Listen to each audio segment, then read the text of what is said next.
Hello friends, మీరందరూ ఈ మధ్య మన తెలంగాణ సీఎం రేవంత్ రెడ్డి గారిది, అల్లు అర్జున్ గారిది ఇష్యూ చూస్తూనే ఉన్నారు కదా.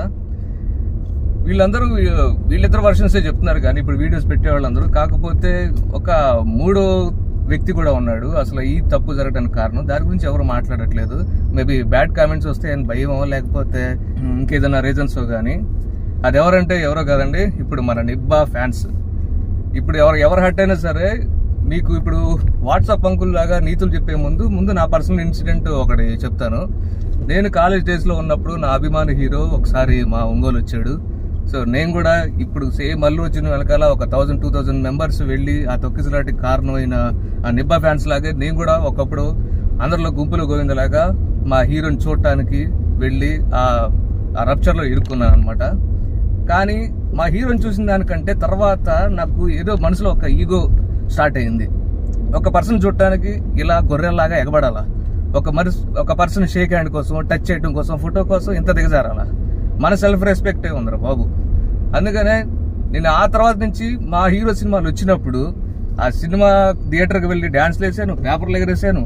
కాకపోతే నెక్స్ట్ టైం అదే హీరో మా ఊరికి వచ్చి ఒక మీటింగ్ పెట్టినప్పుడు ఆ సందు పక్క నుంచి వెళ్ళి నేను అసలు పర్సన్ చూడటానికి కూడా ఇష్టపడలేదు. ఎందుకంటే మనల్ని థియేటర్కి వెళ్ళినప్పుడు కుర్చీలో కూర్చోబెట్టి ఎంటర్టైన్ చేసేంత వరకే వాళ్ళు.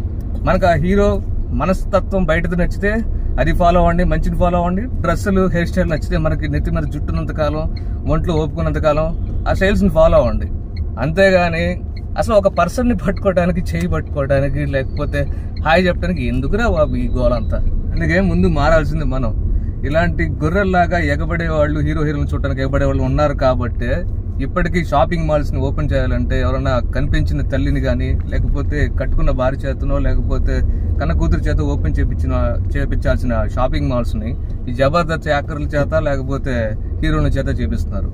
సో అందుకని వాళ్ళని ఒక డెమిగాడ్స్ లాగా చూడటం మానేయండి. వాళ్ళు నచ్చితే, వాళ్ళు యాక్టివిటీస్ నచ్చితే ఆ స్టైల్ ని ఫాలో అవ్వండి, లేకపోతే వాళ్ళు చేసే మంచి పని ఫాలో అవ్వండి. కానీ ఒక పర్సన్ ని మీట్ అవ్వడం కోసమో లేకపోతే చూడటం కోసం ఎగబడే ఈ గొర్రె మనస్తత్వం మార్చుకుంటే కొంచెం బెటర్ ఉంటుంది.